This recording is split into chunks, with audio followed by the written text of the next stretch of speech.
Jaguar Wright has just spoken out about 50 Cent's viral Diddy documentary, and what she's revealing about 50 Cent on Netflix is insane according to Jaguar Wright.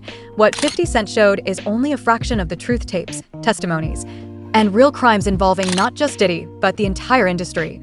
Were deliberately left out because Netflix wasn't willing to go that far. The problem with it was done too well. It left out too many things. So can you speak on Curtis Jackson? 50 Cent said that this is the first one. I'm He said sure. that there's hundreds of hours of more footage. I'm sure there was hundreds of hours of shit that was confiscated from all of Diddy's homes in that HSI raid that never made it to the trial. I wonder where it made it to. Jaguar Wright just gave an interview where she revealed everything that was removed from the documentary. After watching it, Jaguar spoke to Gene Deal, the only person who actually spent time with Diddy and whose opinion mattered. He was Diddy's former bodyguard. He saw the violence, the intimidation, the cover-ups, and the people who were protected along the way. So, when Jaguar realized Gene was missing from a documentary that claimed to be The Reckoning, she knew something was off. She spoke to Gene. And that's when she discovered the truth. Would you call the documentary educational, informational, entertaining? What would you say this documentary? Gaslighting. Gaslighting. And it's sad because there's a lot of stuff in there that's true. But there's enough left out. The timing of the documentary's release and its focus on old news seemed suspicious. It wasn't about exposing the truth. It was about distracting everyone. Jaguar says that's why the documentary relied so heavily on old footage, recycled narratives, and incidents the industry had quietly acknowledged for years. It wasn't meant to reveal hidden truths. It was meant to control the conversation. The story isn't over. I agree. Like, that's the thing. The story's not even being told. Because in order to tell the actual whole story, you would have to include everyone that is involved. But no, this is about saving the industry and blaming it all on Diddy. Saving the industry and blaming it all on Diddy. Okay, Diddy's going to jail. He's going to do his time. I don't know if I don't know what that appeal is looking like right now. Because see, the one thing that all of this documentary shit is doing is definitely fucking up his possibility for an appeal to get out early. Especially with the judge and them and the appeal board having to look at the footage of him sitting there with Mark Agnifilo, pretty much working on how to fix the trial. And for him to be watching the feds watching him. Yeah, film me, the feds. Watch. Film me. Diddy was the perfect person to pin it all on. Keep in mind, CNN had footage of Diddy assaulting Cassie for well over a decade before. They actually released it, so why did the FBI only start looking into it now, after the statute of limitations had already passed? The documentary didn't cover any of this, and it never addressed the most important question of all. If Diddy was being investigated for RICO, where were his co-conspirators? They did what they needed to do in this documentary. The whole objective of this documentary was to blame it all on Diddy. The devil made me do it. Blame it all on Diddy. And the rest of the industry is nothing like this. Like when Curtis Jackson sat there in his interview with Robin and sat there and said, I did this because I don't want people thinking that the hip-hop community is okay with this kind of behavior. I don't want them thinking that, we're just going to be silent while all of this is going on. Like, we're okay with this kind of behavior. And my thing is huh? So now you speaking for all of hip-hop, and all of hip-hop is uncomfortable with this. Meanwhile, you got people like Ja Rule who, on the low key, allegedly, Gene Deal has exposed for having his own nude tryst freak-offs with Diddy. In that courtroom. Do you think that hip-hop culture was on trial as much as Sean Combs was? Look, if I didn't say anything, you would interpret it as the hip-hop is fine with his behaviors. there's no one else being vocal. So you would look at it and just say, because that mind your business, or let me not say nothing about nothing, or those things, it would allow the entire culture to register as if they're for that behavior. If Sean Combs watches this, what do you think he's gonna feel? Like, wow, this is amazing. I think he's gonna say this is the best documentary I've seen in a long time. Because you'll see people saying that. I mean, he may feel a different way about pieces and bits of it, but he knows the truth. I think he'll see the truth in it. The biggest selling point of this documentary was the unreleased footage, which 50 Cent somehow managed to get his hands on. But here's the thing. When the documentary was first announced, 50 didn't even have access to that footage. He couldn't have. How did 50 know what was going to happen to Diddy before it actually happened? He announced he was going to be doing the documentary December 2023 with Netflix. And the star footage that you use to get people to re-upload or resubscribe to Netflix to make this the #1 in their TV shows division for almost 2 weeks straight. Beating out Stranger Things. How much stranger is that? I'm not Becky. This footage didn't even exist when you said you were going to be doing this documentary.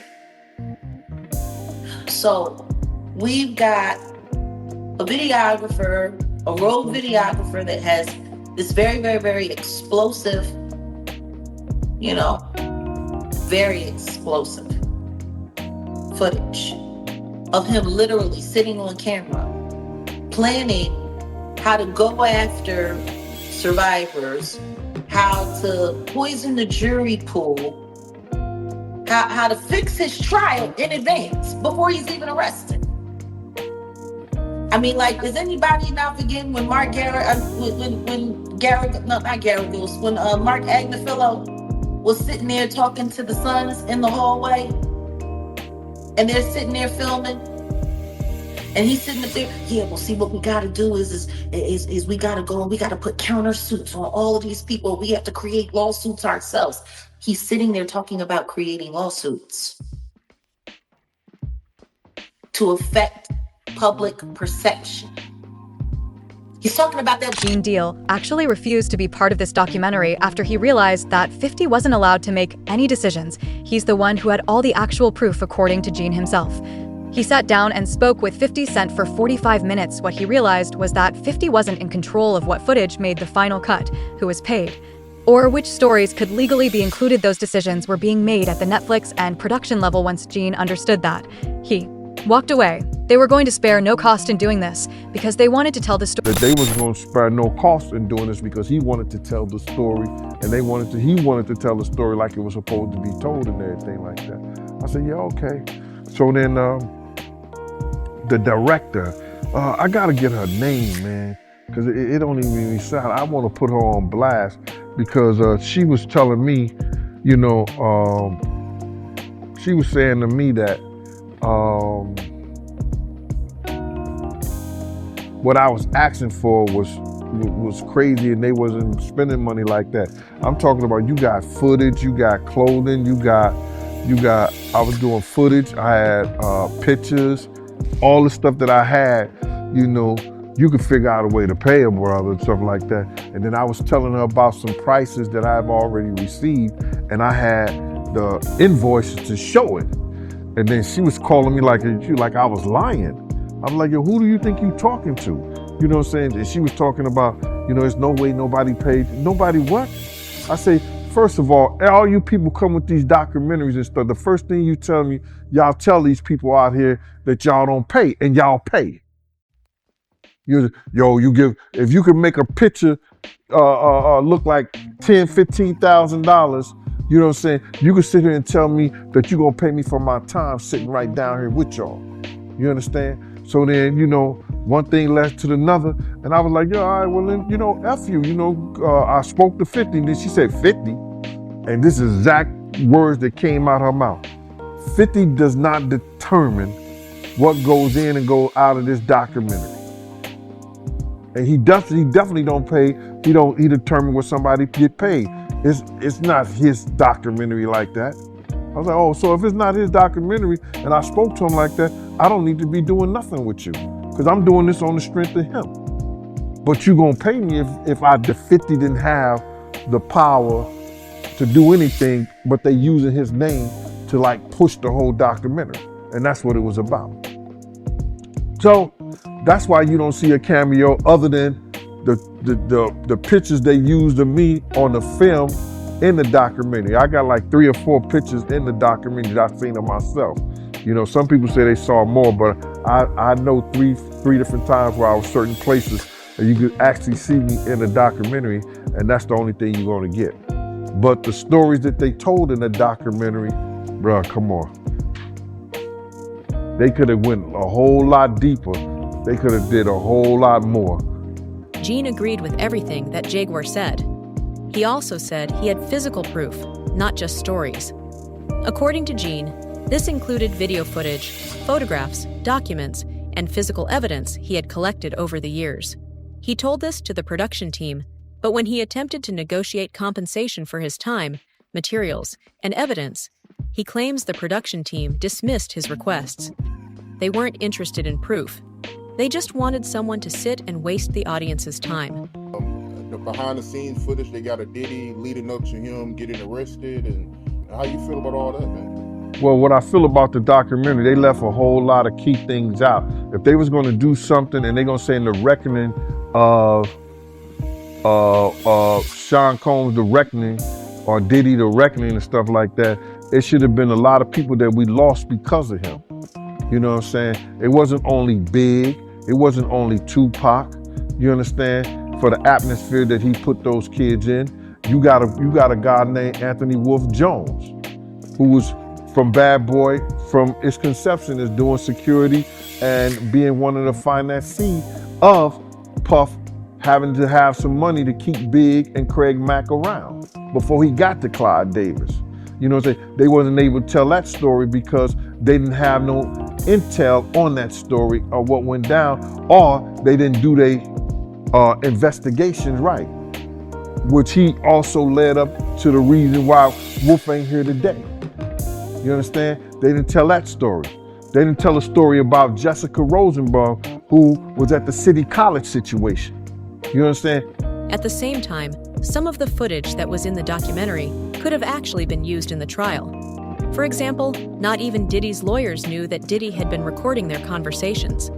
If the jurors had been shown video footage that Diddy was planning to poison the jury pool, it could have helped the FBI. What's even crazier is how it's obvious that Netflix is lying about how the footage was actually obtained. Can you imagine if they had had any testimony from Little Rod and the footage that he had from that incident, that firearm incident where the guy Gene agreed with everything Jaguar said. He also stated he had physical proof, not just stories. According to Gene, this included video footage, photographs, documents, and physical evidence he had collected over the years. He shared this with the production team, but when he tried to negotiate compensation for his time, materials, and evidence, he claims the production team dismissed his requests. They weren't interested in proof. They just wanted someone to sit and waste the audience's Behind the scenes footage they got of Diddy leading up to him getting arrested, and how you feel about all that, man? Well, what I feel about the documentary, they left a whole lot of key things out. If they was gonna do something and they're gonna say in the reckoning of Sean Combs, The Reckoning, or Diddy, The Reckoning and stuff like that, it should have been a lot of people that we lost because of him. You know what I'm saying? It wasn't only Big, it wasn't only Tupac, you understand? For the atmosphere that he put those kids in, you got a guy named Anthony Wolf Jones, who was from Bad Boy, from its conception as doing security and being one of the financiers of Puff having to have some money to keep Big and Craig Mack around before he got to Clyde Davis. You know what I'm saying? They wasn't able to tell that story because they didn't have no intel on that story or what went down, or they didn't do their investigations right, which he also led up to the reason why Wolf ain't here today. You understand? They didn't tell that story. They didn't tell a story about Jessica Rosenbaum, who was at the City College situation. You understand? at the same time. Some of the footage in the documentary could have actually been used in the trial, for example. Not even Diddy's lawyers knew that Diddy had been recording their conversations. If the jurors had been shown video footage of Diddy planning to poison the jury pool, it could have helped the FBI. What's even crazier is how obvious it is that Netflix is lying about how the footage was actually obtained. Can you imagine if they had had any testimony from Little Rod and the footage that he had from that incident, that firearm incident where the guy G was damn near mortally wounded and was losing his life, and the footage that he had from that? Can you imagine if that had been shown to the jury? I don't know, man. Like, why not? If it was available for them to get it from Little Rod to put it in a documentary, and Little Rod hasn't gone to trial yet, then why in God's name hasn't any, why did any of this make it to the feds? That's a great question. Why didn't they even subpoena or 50 talk to? Curtis Jackson announced in December of 2023, after Cassie's lawsuit came out, that he was going to be doing his own documentary. Isn't it very clever that all of this, alarming and stuff didn't come out of his documentary until almost 6 months after his verdict came in? 2 months after he had been sentenced? It was almost as if they were holding the documentary to not get in the way of his trial. Like, that's the thing that's tripping me out when it's coming to all of this Curtis Jackson praise that's coming on. And there's a lot of people. If he didn't get paid, usually it's like 90 days before you start, you got to put in an invoice and all of that stuff. Like, his business machine was still businessing. You telling me nobody around him. That sounds like a setup to me. Sounds like a setup. It sounds like a setup to me. And when you think about the fact that, another conversation that we've been having, a lot of people aren't paying attention to the money behind the machine. BlackRock, Vanguard, owners of Diageo, the company that Diddy tried to go after and had to settle out of court for, with sealed findings, and nobody really knows how that turned out before his life got turned upside down and HSI came in raiding, grabbing all kinds of evidence and all kinds of stuff. They're part owners in Netflix. Did you know that? That's information.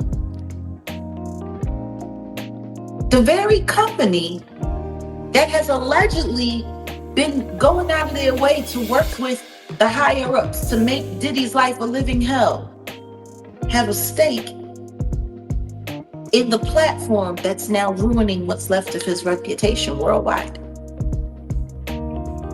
But after this trial, The one thing this documentary did accomplish was destroy any chances of Diddy getting out on appeal exclusive.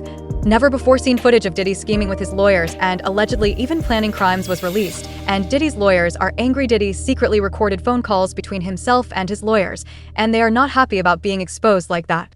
Boy, Diddy really screwed over Mark Agnifilo.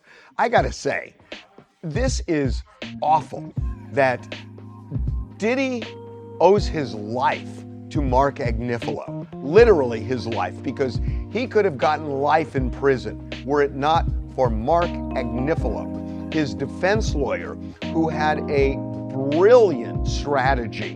And Diddy screwed him over when he hired this videographer to chronicle his life without telling Mark Agnifilo that when Diddy and Mark were on the phone, this videographer was recording what Mark clearly expected to be an attorney-client privileged relationship. Now, it is true that the client holds that privilege, the lawyer doesn't, but Mark's clear expectation was that this was a private conversation. These were private conversations, and that he and Diddy could talk openly. And Mark could talk to Diddy not just as a client, but as a person, and tried to guide him in a time leading up to his arrest. And Unbeknownst to Mark Agnifilo, Diddy has got this guy recording the conversation as he's sitting there saying, "You are screwing this up. You are messing up this case. We're losing." And knowing that that's on tape. And it's almost like he's performing for the camera and not telling Mark what's going on. By showing that his lawyers were knowingly involved in covering up information, did he make them liable to be suspended? If you're a lawyer and the footage shows you knew about all this and didn't do the right thing, you could be facing suspensions and investigations, and Diddy just handed all of that straight to Netflix. Right now, why? The truth is, they should all be under review by the bar associations that they're registered to. All of their licenses should be up for termination. With the shit that we saw in that documentary, with the way Mark Agnifilo was sitting there talking about filing lawsuits, filing fake lawsuits, creating all kinds of hoopla. That shit was on film. Lawyers ain't supposed to be talking that shit. Yeah, those are strategies that you're not supposed to actually see. Strategies? Hey. That shit is against the law. It's against the fucking law. That's why that black lawyer that left said, I cannot sit here and represent this. I can't represent this dude with the kind of shit that they doing. He wasn't interested in putting his motherfucking license online. But you get a weirdo, one the so-called survivor like Nicole Westmoreland, who's willing to get on the stand and cry for Diddy after she's been ran through by what, Cash Money Records? All of this is happening at the same time that Diddy is working on his appeal. I can only imagine how much his lawyers hate him right now. There's a new appeal from hip-hop mogul Cent Diddy Combs. His defense team is seeking his immediate release from federal prison, calling his 50-month sentence on charges of transportation for prostitution excessive. CB Cotton has the details live from our New York newsroom. Good to see you, CB. Hey, Lydia. Well, once one of the most powerful names in hip-hop, Cent Diddy Combs is now behind bars at that federal facility in Fort Dix, New Jersey, but his legal team says he should have never been sent there for this long. So on Tuesday, in an 84-page filing, Combs' attorneys asked a New York federal appeals court to immediately release Combs and send the case back for a new sentencing or grant him an acquittal. In July, a jury found Combs guilty on 2 counts of transportation to engage in prostitution and acquitted him of the most serious charges, racketeering conspiracy and sex trafficking.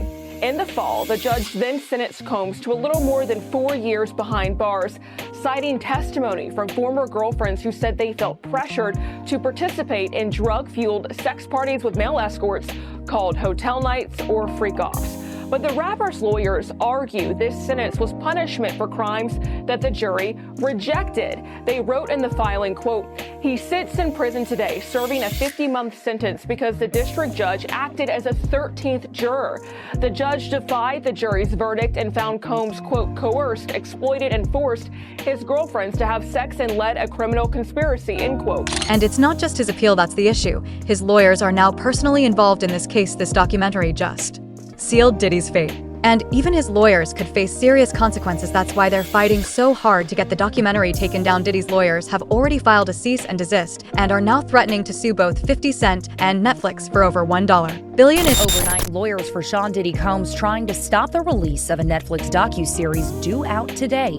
We have to find somebody that'll work with us that has dealt in the dirtiest of dirty business. The series contains never-before-seen footage of Combs debating strategy with his lawyers in the days leading up to his arrest in New York last year. I am going to let you professionals look at the situation and come back to me with a solution. It also includes video of Combs greeting fans in Harlem. Off my back, Lord, you win. I'm gonna win. Lord, you win. Be with it. I'll accept it. And then saying this about the interaction moments later. I need some hand sanitizer. Hold on. I got it. I've been out in the streets amongst the people. Yeah, I gotta take a bath. Like the amount of people that actually I'm coming in contact with, like that's what I have to do. You know what I'm saying? It's like 150 hugs. Combs' lawyers are demanding that Netflix pull the series, threatening legal action and claiming Netflix is using stolen footage that was never authorized for release, calling it a shameful hit piece. The series is executive produced by Combs' longtime rival, Curtis 50 Cent Jackson, and director Alex Stapleton, who said, quote, "We obtained the footage legally and have the necessary rights," end quote, before the cease and desist was sent yesterday. Stapleton and Jackson sat down with our Robin Roberts to discuss the series. How do you respond to people who say that it's more about the disdain that you have for Sean Combs than it is for giving the victims a platform? It's not personal. Jaguar even specified exactly what Netflix removed from the documentary. I'm out, like, I'm like, okay, more footage is coming out, great. Who y'all gonna cut out? Who y'all gonna edit out this time? Like, cause that's what I'm gonna be looking for. I'm gonna be looking for all of the shit that they cut out. If the complete and utter truth comes out, three things happen. The entertainment industry collapses completely. Millions, possibly billions of advertising dollars don't get made. People go broke. Companies go under. That's why they fucking hate me. Not because I'm telling the truth on people, because I'm telling the truth about the system. And I'm showing people the reality that the only thing that matters is that dollar. These entities, these companies, they don't care about none of these people. They don't care about none of these victims. They don't care about the perpetrators. They don't care about the prey. Shit, half the time, they're encouraging the predator. They don't care. It's all about the money. See? Gene Deal said the same thing months ago. Diddy was. Blackmailing other celebrities for leverage the names of these elites were what Gene Deal and Jaguar Wright were expected to expose. The people who were involved, benefited, or were being protected. It's all about the money. They saw what he did to Cassie. With the kicking, the punching. They saw what they did to Cassie. They know that nobody in America liked that. So now, these people are represented by a brand. Whether it's something about the music, clothing, movies. They're not gonna come out and speak on nothing that has anything to do with them. And they praying that they not on the tape doing crazy stuff, being oiled up in the whole 9 yards. They praying. So until the feds say, hey, yo, listen here. We got you on, hey, buddy, we got you on this tape. And girl looked like she was pretty young. We're not gonna show it, but we need you to come and testify against Brother Love, P. Diddy, Puff Daddy, you know, Sean Combs. That's when they're gonna start talking. And they're not gonna be talking in his favor. When the feds come to them and show them what they got on tape. King Gene has been naming these elites for years. He's been repeating the same names, telling the same stories, and warning people long before any cameras were rolling. That's why people take him seriously. His story hasn't changed. 50 Cent, on the other hand, did change his stance. And that's not my doing. That's not Cassie doing. That's his doing and his learned behavior from the people that mentored him. You gotta realize, man, he learned from Andre Harrell. He learned from Russell Simmons. He learned from Clyde Davis. You understand? When those people are telling you that they were heavy into the drugs, they was heavy into beating women and doing things at that age, at that crazy stage, that's gonna make him think that he could get away with the same thing that they was getting away with back then. You understand? The things that he was saying, you know, the touchy-feely between two men and all that stuff like that, man. All that, he learned that from them dudes. When I told y'all the story, when me and my man went up to Russell Simmons and he had a house and he had a a man in bikini drawers in his bedroom, in his bed. You understand? Bruh, this is that he learned. I'm assuming he learned it from them. Let me put that. And I'm not gonna say alleged because I saw that for my own self. My man was with me, Slick was with me, and we saw that for our own self. The craziest part of the story is that Diddy is actually planning to release a documentary of his own. Justin and Christian Combs are both going to appear in it. And this is the first time since the start of the trial that either of them has taken a public stance on their father's crimes. The documentary is expected to be released in March 2026.